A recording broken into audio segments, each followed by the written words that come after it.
Inflation continues to send prices higher on a number of things, including building materials. I'm Chris Warner with how one local project is keeping that budget in check. Crime surges nationwide with 3 mass shootings over the weekend. I'm Hetty in Chicago with the details coming up. The 4 states' most watched news starts now. Thank you for joining us tonight. I'm Jordan Abbey. The Cherokee County Sheriff's Office says the suspect in a Baxter Springs shooting should be considered armed and dangerous. An arrest warrant was issued this afternoon for 38-year-old Sean Houston. He's wanted on allegations of attempted second-degree murder. Now, shortly after midnight, deputies were dispatched to investigate a shooting west of Baxter Springs. According to the Sheriff's Office, emergency medical personnel transported a man to a Joplin area hospital for non-life-threatening injuries. In their investigation, detectives identified Houston as a suspect. Anyone with information about his whereabouts should contact the Cherokee County Sheriff's Office. The Oklahoma State Bureau of Investigation says a suspect waved a bow and arrow in a, quote, threatening manner in a Craig County officer-involved shooting today. The OSBI says that dispatchers were called about a chunk of concrete in the railroad tracks on 4400 Road about 7 a.m. Both Veneta police officers and Craig County deputies responded and found tracks in the grass from the railroad to a tractor on nearby property. Agents say when officers found Guy Walker going in and out of his house on the same property. When they approached officers, they say that the suspect pulled out the bow and arrow. A deputy and an officer both fired at Walker after he started waving the weapon around. Walker died at the scene. No officers were injured. Officials are investigating after a late-night house fire in Webb City just before 11:30 last night. Webb City Police, Fire Department, and Met's ambulance responded to a 911 call at 614 North Walker. Orinoco Fire and Joplin Fire were called in to help. Authorities say the resident was not home at the time of the fire. Firefighters got the blaze under control shortly after midnight. Missouri State Fire Marshal was requested to assist with the investigation. An afternoon fire destroyed a home and more in Columbus, Kansas. This one happened at Northwest Orchard Land and 6th Street. In addition to the house, 2 storage trailers were destroyed. Columbus firefighters say no injuries were reported. Meteorologist Hetty joining us now. Kind of a chilly day today, Doug. Yeah, it was cool, at least warmer than what we did see over the weekend, and we got the sunshine that returned, which is always nice to see, but well below where we should be topping out. Our average high 70, we topped out at 59, started at 38 during the morning hours, and you can see for us tonight we have freeze advisories and then frost advisories for a good chunk of us, about 3/4 of the viewing areas. Temperatures are going to start to dip off a little bit later on tonight. Clear skies though, pretty much light winds. That's what we're going to see as we go through the overnight hours. A lot of rain chances, some thunderstorm chances as well. We'll take a look at that here in just a bit. Doug, Hetty, thank you as always. Inflation is impacting prices on everyday items we all need, and construction materials are no different. KOAM's Chris Warner tells us how the Joplin School District is working to manage costs on some of its projects as prices continue to climb. Since January of 2020, the price of building materials has risen just over 31%. That's according to the National Home Builders Association. Both home and commercial projects are feeling a pinch. Joplin Schools Director of Facilities Dave Pettit says they were able to lock in lower prices for the new Dover Hill Elementary. Between the school district and the architect and Crossing Construction, we worked hard to encourage all of the material vendors to make sure that they immediately placed orders for material to either store on site or to store off site so that you can ensure that you got the best price at the time. Pettit says it takes a lot of planning to ensure a project comes together smoothly and on budget.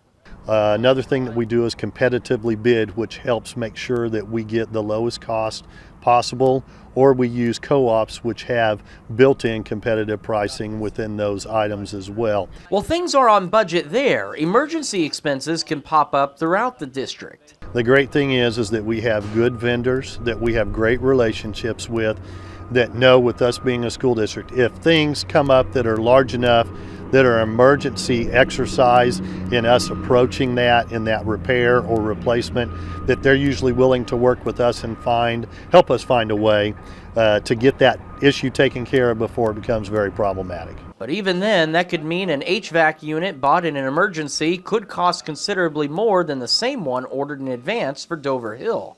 Pettit says while the majority of items for Dover Hill were purchased in advance, some things have popped up, which have altered the overall cost. We've had to take some small change orders and things to the school board that we've made available to the public, but it's important that we take the best care of the money available for this project as we can. In Joplin, Chris Warner, KOAM News.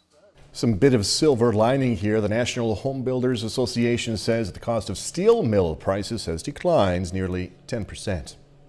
Oklahoma Governor Kevin Stitt hopes to lure a company that could bring tens of thousands of jobs to the Sooner State.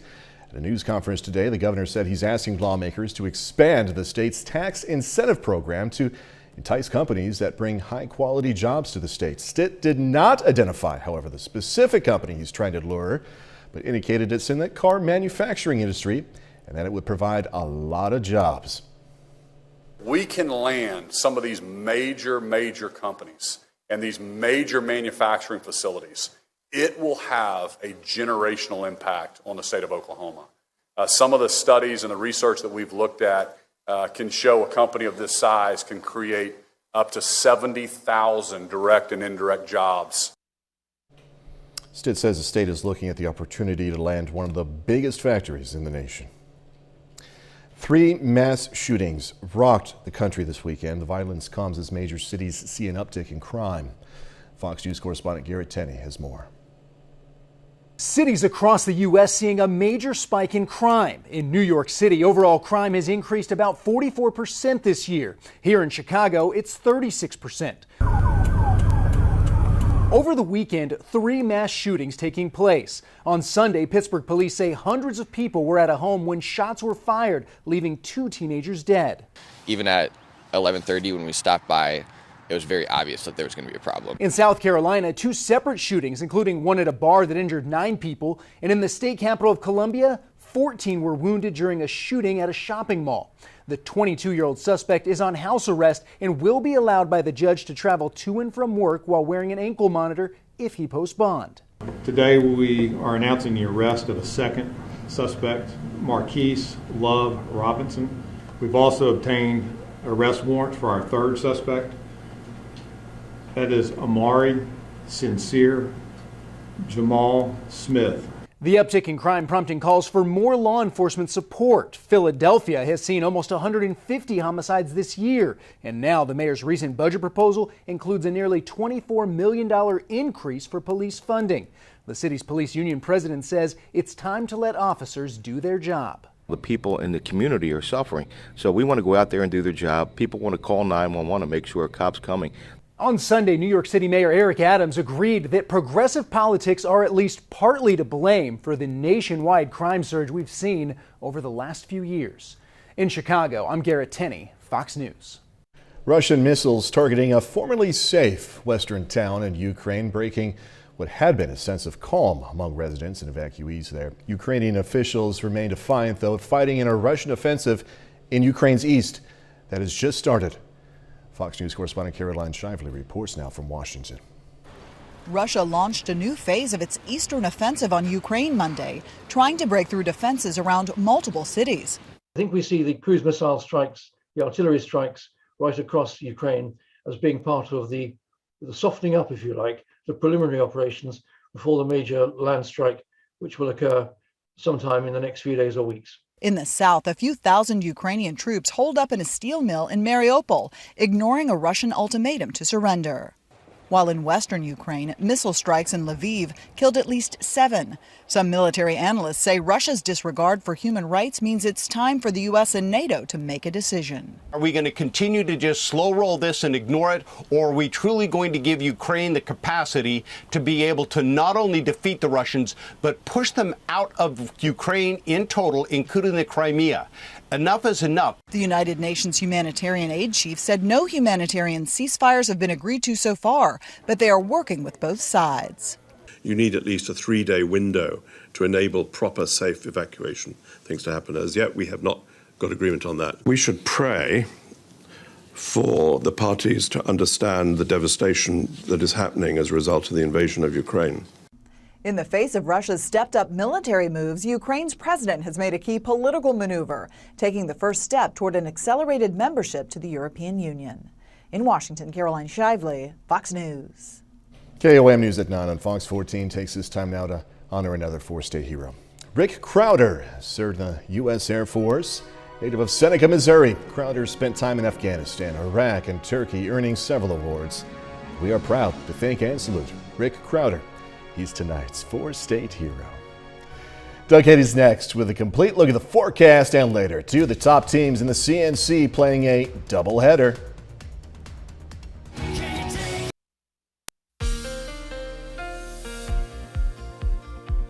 Well, at least we got the sunshine for us today. Still kind of cool. Temperatures upper 50s to near 60 degrees, but better than what we have seen over the past couple days. We do have plenty of rain chances over about the next week or so. We are really going to warm up, especially the second half of the work week. We also have a severe threat, fairly low, but at least a threat there as we go through the next couple days. Of course, you can always get my long range forecast on my month-long blog, KOAMNewsNow.com. All right, on Easter, only into the 40s. Kind of a crummy day. Had the cloud showers. We did warm up today, upper 50s to near 60. So at least we are heading in the right direction. But it's cooling down now. We have mid to upper 40s, kind of a light northeasterly wind. And eventually, we're going to fall off quite a bit later on tonight. 48, dew points at 27. I think we'll drop back into 34, 35 degree range a little bit later on tonight. So we have freeze advisories, northern counties. We have frost advisories, Oklahoma, Arkansas, southwestern Missouri, and also a sliver of southeastern parts of Kansas. But clear skies, nothing going on here. We look pretty good as we go through the overnight hours. You can see some clouds increasing out across the panhandles of Oklahoma and Texas. Our next main storm system heading toward us. A little bit of energy is going to shoot out ahead of it, and that will give us some clouds and maybe a few random showers, thunder showers for us during the daytime hours tomorrow. All right, mid-30s tonight, so it is going to get cold. We'll get some clouds in here during the morning hours. Here's about the noon hour. You can see some light showers, light thunder showers, trying to work through. These are mainly going to be north of Interstate 44. We'll get another little batch kind of south of I-44 tomorrow night, and then we'll end it with a batch that should go through the entire region late tomorrow night into Wednesday morning. Some of these storms could be on the loud side, maybe low-grade severe. Not really worried about it. Kind of on and off showers throughout the daytime hours on Wednesday, and then here comes our cold front Wednesday evening. As this pushes in, we could get some severe thunderstorms. Mainly low-grade, not a huge threat, but something we want to keep our eyes on as those work through. Our front drops south by Thursday morning, and then it's going to start to turn around and head back toward the north by the time we head into the afternoon hours on Thursday. So again, scattered thunderstorms on Thursday. These lift to the north by the time we head into Friday, so it's going to warm up. Looks pretty good on Friday, lower 80s, and then we're going to have to watch for our next system, more thunderstorms, which are going to try to work in by the time we head into the weekend. So we do have plenty of chances as we go through the next few days. All right, 62 tomorrow. There's on and off showers across the region, but not really expecting anything severe. So we're going to go these are our severe weather chances. Very low threat tomorrow, and then a low threat, a little higher Wednesday into Thursday. Friday looks good, but the threat really cranks up as we head into the weekend. So do the temperatures. 75 Thursday, 82 Friday, near 80 on Saturday. All right, so once we get tonight's cold weather out of the way, is that it? We got to watch early next week. Nick Kelly, I heard him chuckling a little bit over there. Yeah, all right. Yeah. Doug and Nick, thank you so much. Coming up, more mild infections. It's not over yet, and more than half the country COVID cases are on the rise. I'm Jonathan Seri in Atlanta. I'll have details coming up. We meet Artemis too. You know, we were talking about blueberries, the boys and I, the other day, and how it's a good summertime food. Well, blueberries may be able to help heal wounds. Researchers found that the fruit can help blood vessels grow, which could possibly help a wound heal faster. Scientists in the study tested blueberry extract on mice and discovered the rodents who received the extract had a 12% increase in their wound closures in comparison to the mice who received nothing. Analysts believe the results suggest blueberries can aid with the healing of burns, ulcers, and diabetes-related blisters. The findings were presented at the American Physiological Society's annual meeting at the Experimental Biology 2022. It's important to note research presented at medical meetings should be considered preliminary until it appears in a peer-reviewed medical journal. COVID cases are on the rise once again nationwide, with spikes being reported in more than half the states. Fox News correspondent Jonathan Siri has more now from Atlanta. The BA2 Omicron subvariant now accounting for more than 90% of infections as fears grow of a new surge. We're still seeing low numbers nationwide, just 37,000 new cases every day on average. But that's up 32% from the start of April, and 29 states are now reporting a big spike in infections, though most public health officials aren't sounding the alarm. Because for now, hospitalization rates remain low, with BA2 causing more mild infections than the original. We're starting to see some increases in the numbers. We're not seeing those increases manifest in increased hospitalizations, not yet, but we're looking at that very, very closely.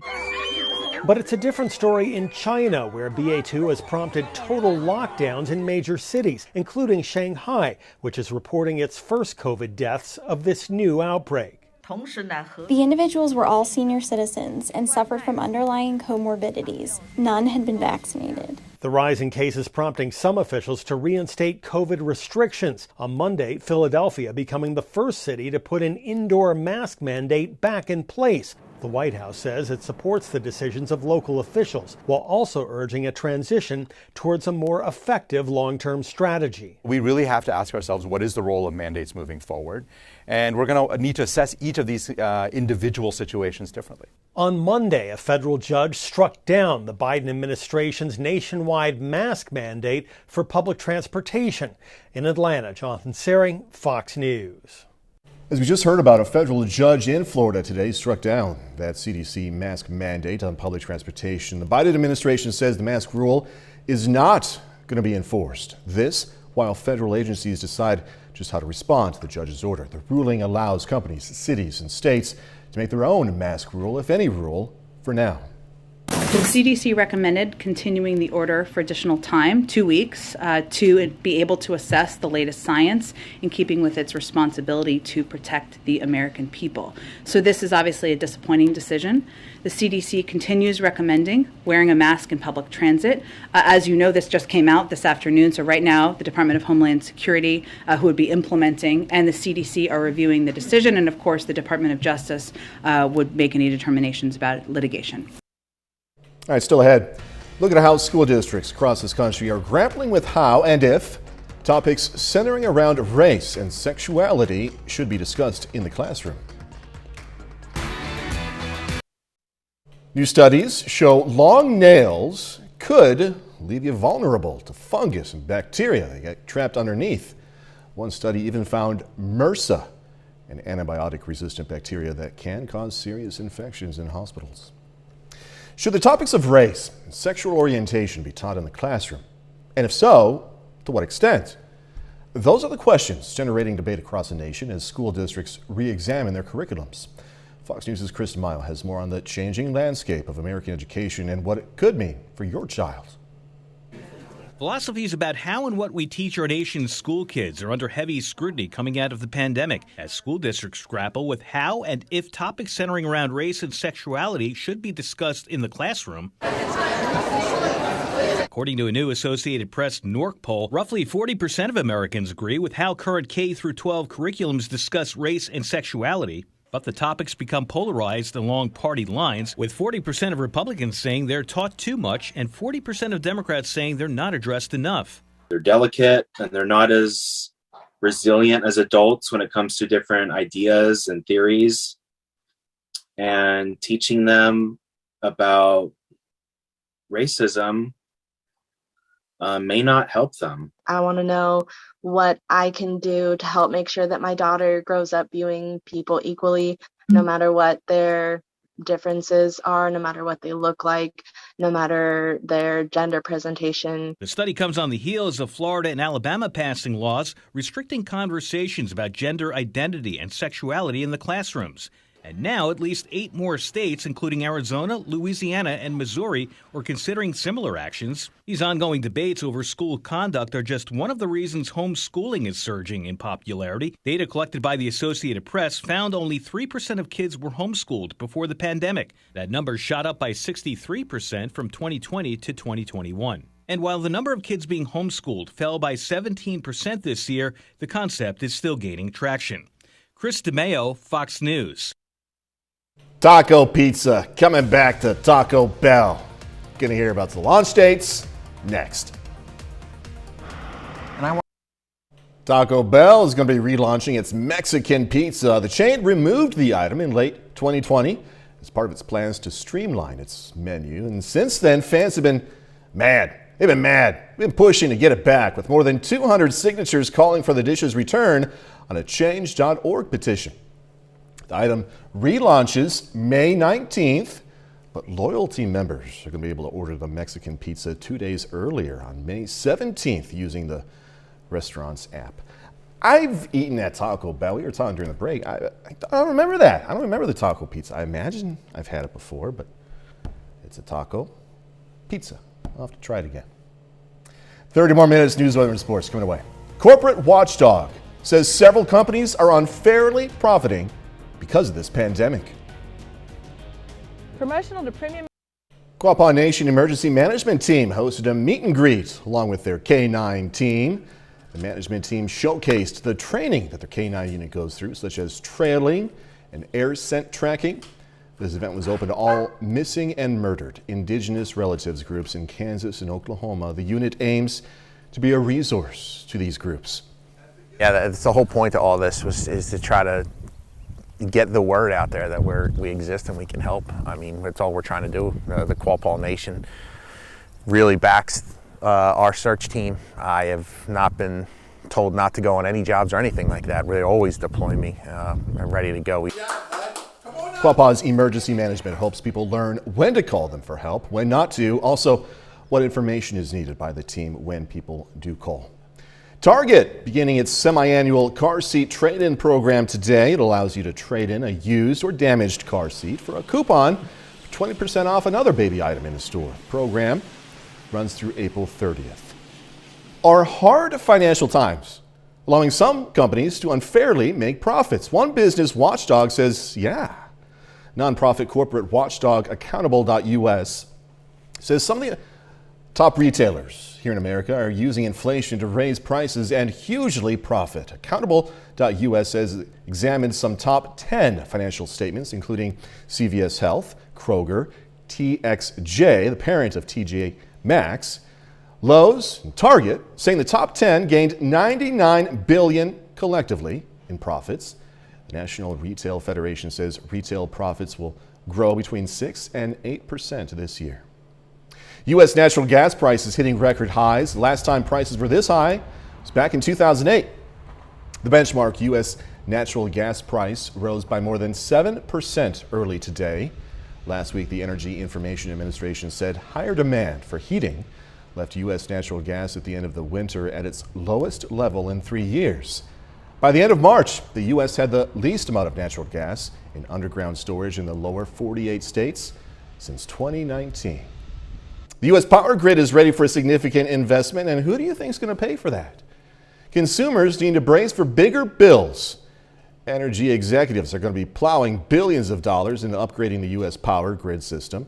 The Edison Electric Institute says utilities are going to invest about $140 billion in 2022 and 2023 to meet renewable energy target goals and help withstand severe climate events.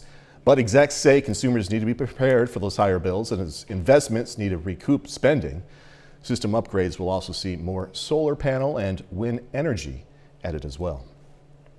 The Biden administration still has not responded to the latest record border numbers. This as more Democrats join Republicans to oppose the president's plan to end Title 42.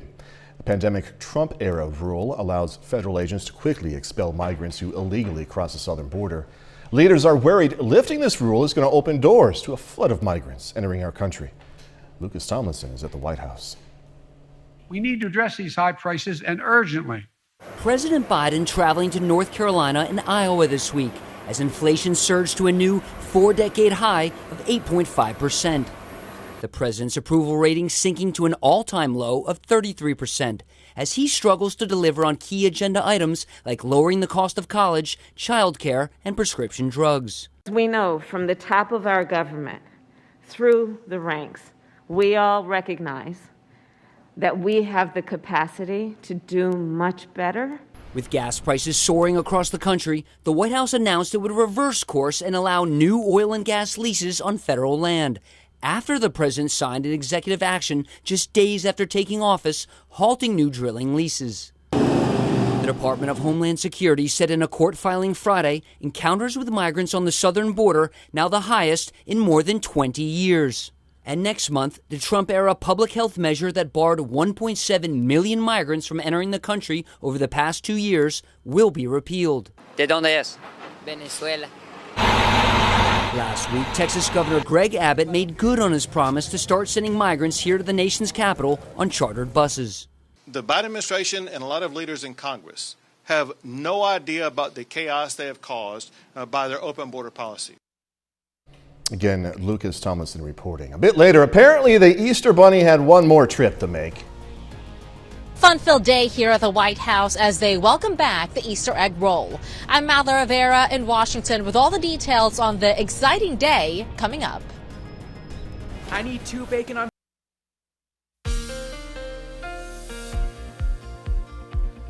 Well, it turned out to be a pretty good Monday for us today, even though temperatures kind of chilly across the region. But we did get the sunshine back, which is always nice to see, but plenty of rain chances over the next week or so. Our temperatures are really going to warm up. We do have some severe threats this week. Nothing alarming, but there are some there. Of course, you can always get my long-range forecast on my month-long blog, KOAM newsnow.com. Look at our temps yesterday. It was chilly. We had the clouds. We had the on and off showers, only into the 40s. Today, we shot nearly 60 degrees. Still well below where we should be, but it's better than what we did see over the weekend, so that's good. Now we're dropping back, mainly mid to upper 40s to near 50 in our southern counties, but we're going to fall into lower 30s, low to mid 30s for overnight lows for us tonight. 48.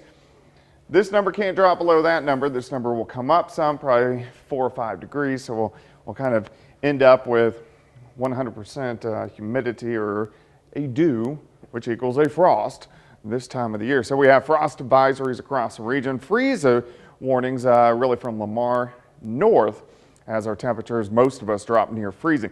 Pretty much clear skies. There's not much going on here. We do have some clouds out to our west, which will start to increase late tonight into tomorrow. Next system, Pacific Northwest, which will stay mainly to our north, but it is going to give us some showers and thunderstorms by the time we head into late Wednesday, also on Thursday. All right, let's go through tonight. Low to mid 30s. So again, if you have any plants that can't take it, bring them inside. Cover them up. Here's about the noon hour. Some light showers starting to pop up in our western counties. These are mainly going to stay north of the I-44 corridor. Nothing strong, nothing severe. And then we'll see another batch mainly along and south of I-44 tomorrow night. We'll end it with a batch that will affect most of us by early Wednesday morning. Some of these storms could be a little bit stronger, maybe low-grade severe, but nothing screaming severe weather. Then periods of showers through the day on Wednesday as our cold front rolls in Wednesday evening. We could get another round of storms, especially if we can break out and see a little bit of sunshine to kind of make that air mass a little bit more unstable Wednesday afternoon. Some of those storms could be stronger to low-grade severe. So that's something we want to watch by Wednesday evening. Front drops through. We get stable by Thursday morning. Front turns around, heads back toward the north on Thursday. Scattered showers. Thunderstorms. You can see the heavy amounts of rain, especially Thursday night to our north. Then we sit in a very warm, windy, capped environment where no thunderstorms can form by the time we head into Friday and Saturday, and then chances for thunderstorms back in for us by late Saturday into Saturday night. 62 tomorrow, 69 on Wednesday, 75 on Thursday, up to 82 by Friday. Friday's going to be nice. It's going to be windy. It's going to be nice. Yeah, 82. Doug Hetty, thank you. Coming up in sports, a longtime football coach here in the 4 states is retiring. Plus, 2 undefeated teams, Girard and Frontenac, hit the field for a doubleheader. Danny Terzer has that and more next. April is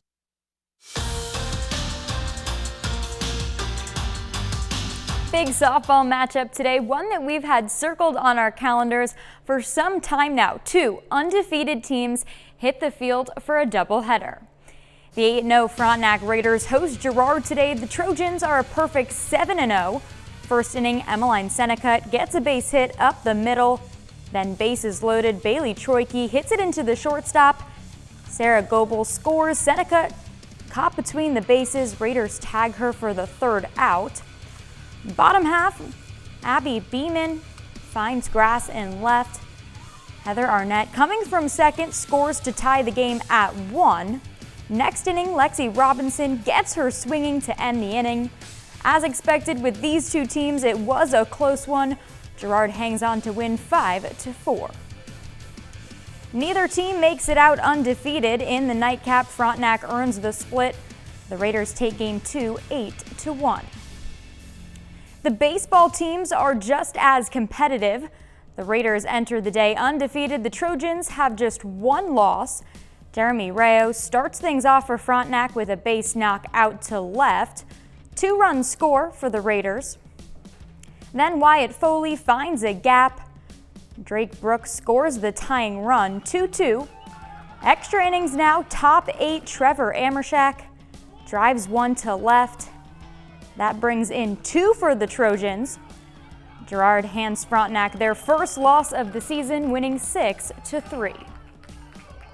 Another red-hot team in Southeast Kansas in softball is the Columbus Titans. The Titans are halfway through their regular season schedule, and they're 11-0. They've scored 128 runs this season, averaging about 12 per game. 7 of those runs have been home runs. Grace Major leads the team with 3. Their numbers on defense are just as impressive. Columbus has 4 shutouts and have held their opponents to 3 runs or less in all but one of their contests. Head coach Amy Saporito talks about the well-roundedness of her group. Really, I think just the girls buying in and knowing that they have to be able to lay down a bunt and they have to be able to get a good solid hit. I know that our pitchers have stepped up as leaders, and all year long, off season, preseason, they've been working to prepare to be in the circle, and all of our pitchers want to have the ball in the circle all the time. Columbus is back in action on Tuesday for a doubleheader against Pittsburgh. Riverton head coach Johnny Mallett is retiring. Mallett has spent 50 years coaching football in the 4 states, including 41 years between Riverton, Galena, and Baxter Springs. Mallett was named CNC Coach of the Year in 2004 and 2005. He was also a finalist for Kansas 2A Coach of the Year in both 2019 and 2021. This past season, he led the Rams to the program's most wins in 13 seasons. They finished 8-3 and were district champs and state quarterfinalists. Back with more news after this. Thousands celebrating a beloved tradition over at the White House today as COVID restrictions are relaxed and visitors are welcomed back. Fox News correspondent Madeline Rivera is outside the White House with all the details on the Biden's first Easter egg roll. All of you, have fun today. Welcome to the White House. Welcome to your house. After a 2-year hiatus because of the pandemic, the Easter egg roll made its return to the White House Monday, with nearly 30,000 guests on hand to celebrate. Ready? Get set. President Biden joining in on the fun on the South Lawn of the White House, greeting families and posing for some photos. First Lady Dr. Jill Biden joining the president while promoting this year's theme, education, which as a teacher is close to her heart. Education never stops. The determined spirit of education is what we wanted to honor in this Easter egg roll. So we turned the South Lawn into a school community. Activities for guests include a talent show, obstacle course, and reading nook. The president and first lady joined by late-night host Jimmy Fallon as they read to groups of children. Here, how fun is this? Come on! This was the first egg roll hosted by the president and first lady, and the biggest event to date at the Biden White House since the COVID-19 pandemic. The joy and the laughter is something that has been a wonderful tradition here at the White House for a long, long time. Had a great time. First time at the White House. My kids came, my wife came, so we all just appreciating this moment right now. As restrictions continue to ease up, the White House will also begin welcoming self-guided public tours of the executive mansion this Friday, after being suspended since 2020. The Easter egg roll is a tradition that dates all the way back to 1878. Outside the White House, Mallory Rivera, Fox News. Coming up, a run through of some entertainment coming your way this week right here on Fox 14. All new episodes of hit Fox TV shows are on the way this week, including a new group of contestants on The Masked Singer and a quarterfinals round on Domino Masters. Here's Fox's Ashley Dvorkin with a preview. I'm almost there. An action-packed 911 kicks off what's hot on Fox. The 118 race to rescue a woman who falls over her penthouse balcony, while Athena investigates a bike rider hit by a stop sign. This whole thing started with road rage. Then on 911 Lone Star, the 126 are on the scene of a road rage, and they find a common element tying together several emergencies. I just want to spend as much time with my mother as I can. There's nothing wrong with that, man. Of course not. But your mom is worried about you. Tuesday starts with The Resident, with Raptor on leave taking care of his mother, and Devin among those at Chastain with new cases to solve. Name that tune, Mel. That's followed by Name That Tune, where celebrities play for charity, with Mel B versus Titus Burgess and Cassidy Pope versus Jana Kramer. Ready for some action. Wednesday, meet a new group of singers on The Masked Singer. Baseball! Then the quarterfinals kick off on Domino Masters with a circus night theme. Thursday, the MasterChef Junior Chefs take on a nutty mystery box challenge and a fiery elimination challenge. That's followed by the comedy of Call Me Kat with special guest star Andy Favreau. We need to get you worked up. And more laughs courtesy of Welcome to Flatch when Mandy teaches Cheryl self-defense and Kellyanne Shrub volunteer at a senior computer class. Fox Sports delivers WWE Friday Night SmackDown. Ginger is coming to stay. And over the weekend, Animation Domination includes a new Bob's Burgers, musical stylings included, with Linda's BFF Ginger coming to visit. In Hollywood, Ashley Dvorkin, Fox News. And that's our time for tonight. Thanks so much for joining us. Going to leave you tonight with video of a massive alligator making its way through a Florida neighborhood to a lake. No one was hurt. The gator was about 10 feet long. On that note, sweet dreams. Be safe. Do this all again tomorrow. See you then.